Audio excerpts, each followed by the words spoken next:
Halo pemirsa, apa kabar hari ini? Semoga Anda selalu sehat di masa pandemi dan selalu bersemangat untuk menjalani aktivitas. Bagi pemirsa yang harus tetap bekerja di luar rumah, jangan lupa untuk menggunakan masker.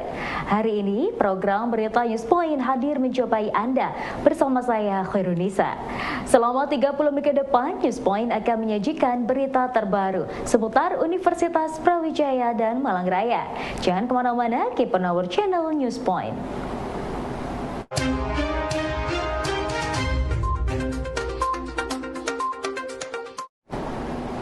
Dalam upaya mengedukasi masyarakat tentang gerakan hidup sehat serta mencari bibit atlet bersepeda, Dinas Kesehatan Kabupaten Malang menggelar lomba balap sepeda bertajuk Kanjuruhan Healthy Cycling 2022.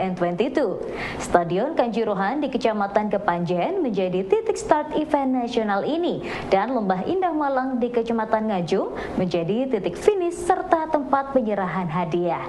Kepala Dinas Kesehatan Kabupaten Malang menyampaikan bahwa Kanjuruhan Healthy Cycling 2022 juga bisa menjadi branding wisata Kabupaten Malang. Jadi tujuan kami mengadakan Kanjuruhan Healthy Cycling 2022 ini adalah yang pertama adalah kita menginginkan atau mengedukasi masyarakat untuk bisa hidup bersih dan sehat, ya hidup sehat dalam hal ini memasyarakatkan olahraga. Kebetulan olahraga yang kami pilih saat ini adalah olahraga bersepeda. Dan yang kedua, tujuan kedua adalah kita mencari bibit-bibit atlet pesepeda, baik itu wilayah Malang Raya, Jawa Timur maupun sampai nasional. Jadi kami alhamdulillah acara Kanjuruhan Healthy Cycling 2022 ini juga didatangi oleh para atlet-atlet sekelas nasional, dan yang ketiga tujuannya adalah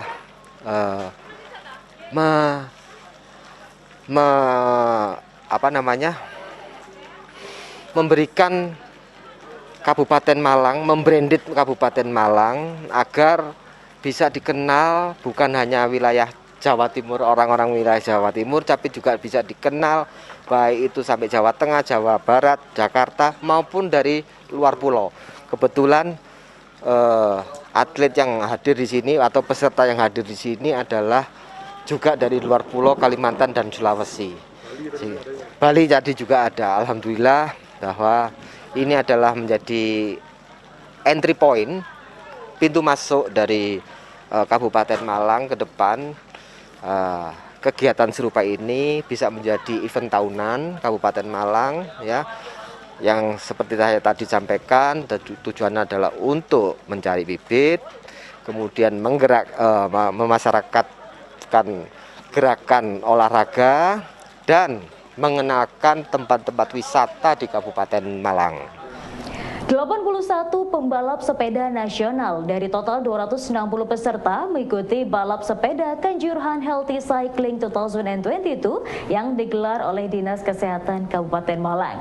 Antusiasme peserta dalam mengikuti perlombaan ini nampak dari semangat para peserta menempuh 74,4 km jarak rute yang ditempuh hingga garis finish di Lembah Indah Malang, Kecamatan Ngajum. Kita kemarin bawa 7 pembalap ya. Persiapannya untuk event kali ini? Persiapannya ya setiap hari latihan minimal ya 3 jam gitulah. Nanjak pastinya. Jarak kira-kira? Jarak 100 kilo paling. Gimana nih pendapatnya ikut balapan di Malang? Ya senang. Senang ya? Iya. Persiapannya sejauh ini seperti apa? Ya latihan tiap hari ya. Latihan tiap hari? Iya tiap hari. Jarak maksimal? Kemarin itu ya sekitar 100 lebih. Iya. Harapannya di balap kali ini seperti apa? Ya sukses lancar. Iya. Saya dari kelas main open dan saya juara 1 di kelas main open, dan tanggapan saya untuk lomba yang ini ya makin banyak lagi lah yang seperti ini dan terus jaya balap sepeda Indonesia. Harapannya untuk tahun depan semoga tim Mula tambah kompak, tambah semangat untuk meraih juara yang berikutnya. Rider dari Indonesia, mulai Jawa Timur sampai Jawa Barat, kemudian dari Sulawesi ada, Kalimantan ada, kemudian Sumatera ada. Ini makan luar biasa. Seperti disampaikan Pak Bupati, ini kita akan jadikan event tahunan dengan harapan nanti satu sisi kita bisa menghasilkan olahragawan, yang kedua di samping olahragawan menciptakan kesehatan, yang ketiga sambil promosi kepariwisataan Kabupaten Malang. Pemilihan jalur tadi kan luar biasa Pak, muter dari Kanjuruhan hingga sampai ke sini tadi. Adakah unsur pariwisata yang ingin ditonjolkan di sini? Ya, satu di antaranya kan cukup banyak, dari proses perjalanan mulai dari stadion sampai ke Gunung Kawi. Ini satu di antaranya Lembah Indah ini kan yang cukup harus kita bantu untuk kita promosikan, karena di sana nanti wisatawan bisa hadir ke sini, setidaknya ini akan menambah APBD Kabupaten Malang. Nah, ini hanya satu titik. Bagaimana dengan titik-titik yang lain? Nah, wilayah Malang Barat itu tadi kita lihat Kromengan. Kromengan juga punya potensi wisata alam yang luar biasa, sehingga rider-rider ini di samping berolahraga bisa menikmati alam.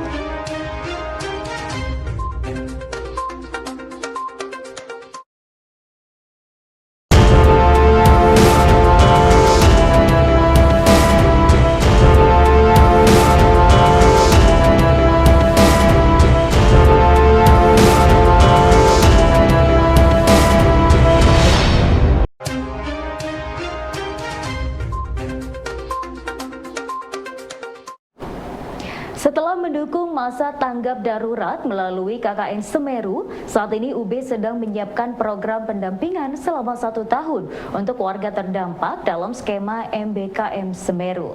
Hendrik Setiawan dari tim LPPM UB mengatakan MBKM Semeru ini saat ini sudah masuk masa pendaftaran mahasiswa dengan kuota 80 orang.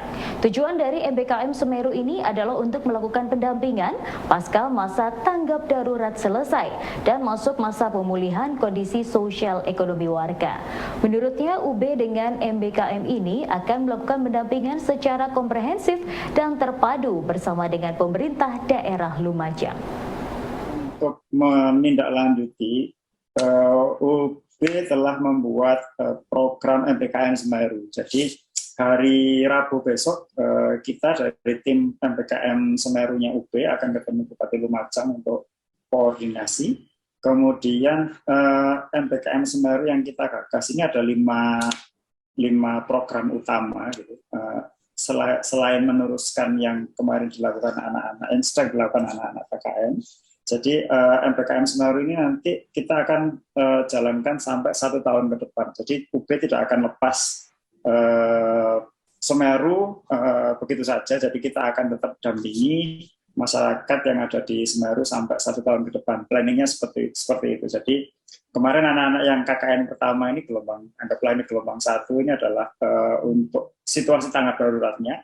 Tapi untuk recovery-nya kita akan terjunkan tim MBKM mahasiswa. Jadi di fase 1 kita sudah mulai pembukaan pendaftaran sekarang sampai 14 Januari pendaftarannya. Sudah dipost di IG-nya UB juga dan di website-nya MBKM. Jadi itu untuk meneruskan langkah dari KKN kemarin sekaligus rekognisi bagi mahasiswa yang ikut ke Semeru itu sebagai MBKM. Jadi seperti itu. Kemudian di stage 1 itu kita ada 80 mahasiswa yang nanti ada dua shift dalam 6 bulan pertama. Shift pertama sampai April, sekitar sampai April, kemudian dilanjutkan shift keduanya sampai Juli Agustusan. Melalui program MBKM Semeru yang direncanakan berjalan selama 1 tahun, UB akan fokus pada 5 hal utama. Tim LPPM UB Hendrik Setiawan menyebutkan, pertama adalah pemetaan daerah bencana sebagai bahan untuk mitigasi, kedua trauma healing, ketiga kesehatan ibu dan anak, keempat edukasi mitigasi dan bencana, serta yang terakhir adalah pemulihan ekonomi. Untuk menunjang program tersebut, para mahasiswa yang mengikuti MBKM akan mendapat materi kuliah terlebih dahulu sebagai pengantar sebelum terjun ke lokasi. Program ini bersifat terpadu dan bersinergi dengan pemerintah Kabupaten Lumajang selama 1 tahun agar pemulihan warga tidak bersifat parsial. Karena nanti di sana kita membagi ada lima bidang sebenarnya yang utama yang akan kita kerjakan. Yang pertama adalah pemetaan dampak bencana dan potensi pengembangan wilayah. Jadi nanti peta-peta seperti peta perkebunan, peta pertanian, kemudian penduduk itu otomatis, kemudian peta rumah dan lain sebagainya. Nah, tidak hanya di lokasi yang sekarang terdampak. Jadi yang sangat parah sekarang yang harus direlokasikan yang di Supit Urang. Nah, di Supit Urang itu agak sedikit tersendat karena memang data-data dasar yang dimiliki ikut hilang bersamaan dengan bencana. Jadi butuh pendataan lagi. Nah, untuk yang pertama yang pemetaan ini yang sedang jalan sekarang pun untuk di adik-adik yang di Sumber Urip, desa sebelahnya, itu memetakan daerah di Dusun Kerajaan. Dusun Kerajaan itu yang sebelahnya, kalau misalkan nanti ada, semoga tidak, ada luapan lahar lagi turun ke Sumber Urip, yang kena pertama adalah Dusun Kerajaan. Nah, desa-desa di sekeliling Semeru yang berpotensi terkena, itu kita harus punya database-nya dulu. Nah, itu yang sedang dikerjakan di tim pemetaan. Ini mungkin anak-anak PWK, anak teknik, kemudian yang tidak bisa pun, mereka bisa masuk ke misalkan jadi untuk menentukan titiknya dan lain sebagainya. Jadi background-nya nanti kita di MBKM itu ada kuliah awal dulu untuk membekali adik-adik apa yang harus dikerjakan. Kemudian program yang kedua adalah dukungan kesehatan jiwa dan pendampingan sosial. Ini yang biasa disebut healing dan teman-temannya itu. Jadi untuk mendampingi bagaimana trauma yang ada di anak kecil dan bapak-bapak ibu dan semuanya yang di sana itu biar paham, oh ini memang bencana dan ya seperti itu. Kemudian ada kesehatan ini ada kesehatan ibu, anak dan masyarakat. Jadi posko-posko kesehatan, kemudian kalau kemarin poskonya OB bekerja sama dengan puskesmas lokal Pronojiwo dan itu akan tetap seperti itu, kita akan tetap dekat dengan petugas kesehatan yang ada di lokasi. Kemudian yang keempat adalah town watching for hazard mitigation. Jadi ini lebih ke mitigasi, edukasi ke anak-anak sekolah bahwa kalian itu hidup di berdampingan dengan Semeru, apa yang harus dilakukan, kemudian tanda bahaya seperti apa, bagaimana evakuasi dan lain sebagainya. Nanti itu akan ditanamkan secara dini. Baru nanti yang terakhir, yang kelima adalah economic dan environment recovery dari Semeru. Melalui gerakan Sahabat Mendengar, Universitas Brawijaya membuka kesempatan kepada mahasiswa untuk menjadi konselor sebaya untuk membantu memberikan ruang komunikasi bagi mahasiswa lainnya. Menurut Ilham Udin, staf ahli wakil rektor bidang kemahasiswaan UB, peran mahasiswa sebagai konselor ditunggu agar komunikasi dan konsultasi mahasiswa dapat berjalan lebih nyaman dan menghasilkan solusi bagi mahasiswa tersebut. Program Sahabat Mendengar ini diluncurkan dalam rangkaian Disnatalis UB ke-59 melalui rangkaian webinar mengenai kesehatan mental. Terkait layanan konseling di Universitas Brawijaya, sekarang kita bergerak ke arah yang sangat progresif dalam arti dengan dibentuknya organisasi khusus ya. Maksudnya kan sekarang dengan PTNBH konseling itu tidak lagi hanya sekedar sebagai layanan saja, tapi dia menjadi pusat pengembangan di mana kami di kemahasiswaan ada 2 bidang yang akan menangani itu. Satu di kesejahteraan mahasiswa, itu nanti akan membantu mendampingi dari aspek finansial mahasiswanya. Terus yang kedua adalah dari aspek konseling. Nah, ini yang kemudian akan lebih khusus bergerak di bidang pelayanan konseling dan pencegahan perundungan dan kekerasan seksual itu. Nah, ke depan kita berharap dengan melalui layanan konseling ini akan semakin banyak mahasiswa yang bukan hanya datang konseling, tapi juga ada banyak mahasiswa yang bersedia menjadi konselor sebaya bagi para mahasiswa yang lain atau yang kita sebut dengan sahabat mendengar itu.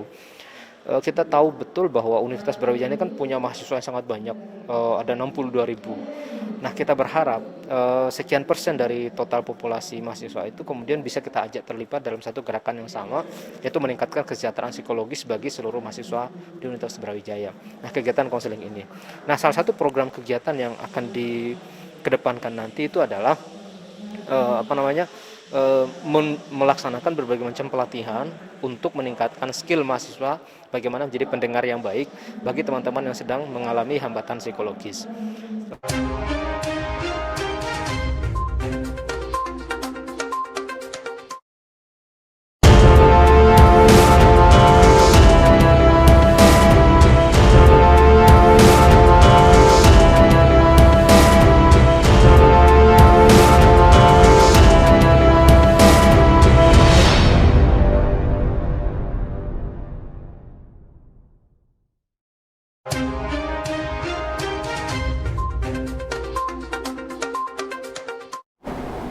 Inovasi dan terobosan baru untuk mempercepat lulusan UB dalam meraih pekerjaan terus dilakukan oleh UB. Salah satunya dengan aplikasi Sarjana Sakti yang diluncurkan dalam konser alumni Sabtu malam kemarin. Rektor UB Nufil Handadi menyebutkan terobosan melalui Sarjana Sakti sebagai inovasi yang luar biasa karena aplikasi ini akan menghubungkan kompetensi lulusan dengan berbagai perusahaan yang membutuhkan sesuai dengan kompetensinya. Terobosan ini menurut Nufil sudah sangat tepat karena juga didukung oleh jejaring alumni UB yang tersebar di beberapa perusahaan BUMN dan swasta. Jadi alumni mempunyai peran itu dalam merumuskan kebijakan-kebijakan program kegiatan untuk rektor yang akan datang atau universitas keseluruhan gitu ya. Bahkan nanti ikut terlibat juga di dalam pemilihan maupun pengangkatan rektor ke depan. Jadi luar biasa peranannya. Kemudian bagaimana tanggapan Bapak mengenai diluncurkannya aplikasi Guyub UB dan juga... Waduh, luar biasa, sangat luar biasa menurut saya, terutama untuk mahasiswa yang baru lulus atau alumni yang awal untuk mencari pekerjaan. Itu dari aplikasi itu nanti bisa dihubungkan dengan perusahaan-perusahaan setelah mereka dievaluasi soft skill-nya. Luar biasa. Yang satunya juga menjadi media yang aplikasi yang Guyub itu juga menjadi media untuk saling bersilaturahim antara alumni dimanapun berada lewat aplikasi itu. Sepak bola menjadi pilihan panitia Disnatalis UB ke-59 untuk merekatkan hubungan antara kampus, alumni, dan mitra. Bertempat di UB Dieng diselenggarakan pertandingan sepak bola antara UB All Stars, alumni, dan Bank Jatim. Herman Tole, Wakil Dekan Akademik Filkom yang menjadi penanggung jawab kegiatan alumni mengatakan pertandingan sepak bola ini bertujuan untuk merekatkan hubungan sesama alumni dan mengenalkan pengembangan UB Dieng. Dalam pertandingan tersebut, UB All Star meraih juara 1 setelah berhasil menundukkan tim alumni dan Bank Jatim. Ya, ini dalam rangka DSUB ke-59 ada rangkaian kegiatan. Kebetulan salah satu kegiatannya temu alumni. Saya selaku koordinator kegiatan temu alumni. Kita ada 3 rangkaian kegiatan. Pagi ini pertandingan olahraga Guyub sama alumni dan teman-teman dari Brawijaya. Kemudian di siang ada talkshow tentang kesehatan mental dan malam ada malam temu alumni. Jadi pagi ini kita pertandingan trofeo antara UB All Star, itu timnya UB dosen, pimpinan, kemudian karyawan di UB melawan alumni Brawijaya FC dan juga Bank Jatim All Star, jadi yang manajemen pejabat-pejabat dan karyawannya. Perasaan kesepian bisa menyebabkan gangguan mental. Pernyataan ini disampaikan oleh Dr. Nova Rianti Yusuf, Secretary General Asian Federation of Psychiatric Association, dalam talk show kesehatan mental bertajuk Healing Therapy dalam rangka temu alumni memperingati Disnatalis Universitas Brawijaya ke-59 pada hari Sabtu 8 Januari 2022 kemarin di Fakultas Ilmu Komputer UB. Menurutnya, dampak kesepian jika berlebihan dan berlangsung dalam jangka panjang dapat meningkatkan risiko masalah kesehatan jiwa seperti depresi, kecemasan, dan bisa sulit ditangani. Kesepian juga dapat memprediksi ide bunuh diri, apalagi pada masa pandemi dialami oleh kelompok remaja akhir atau dewasa muda. dampak loneliness. Sebenarnya manusia itu kan memang kadang-kadang merasa kesepian. Kesepian itu adalah sebuah perasaan transient atau singkat dan sementara yang seharusnya ini tidak membahayakan kesehatan jiwa kita, gitu ya. Tapi problemnya semakin lama pandemi berlangsung, maka semakin lama perasaan ini juga ikut berlangsung jangka panjang. Nah, kesepian jangka panjang itu dikaitkan dengan peningkatan risiko masalah kesehatan jiwa. Tadi di awal sudah dijelaskan tentang ODMK. Nah, kita berusaha mencegah supaya loneliness ini tidak membuat ODMK menjadi ODGJ. ODGJ-nya biasanya itu depresi, kecemasan. Dampak kesepian jangka panjang pada kesehatan jiwa bisa sangat sulit untuk ditangani. Nah, ini kenapa loneliness sebagai salah satu dimensi yang signifikan untuk memprediksi ide bunuh diri. Apalagi pada masa pandemi, loneliness-nya semakin tinggi dialami oleh kelompok usia yang menjadi target kita, yaitu remaja akhir atau dewasa muda. Ya pemirsa, informasi tadi sekaligus menutup perjumpaan kita hari ini. Jangan lupa saksikan News Point setiap hari pukul 19.30 waktu Indonesia Barat hanya di UBTV, Televisi Pendidikan Universitas Brawijaya.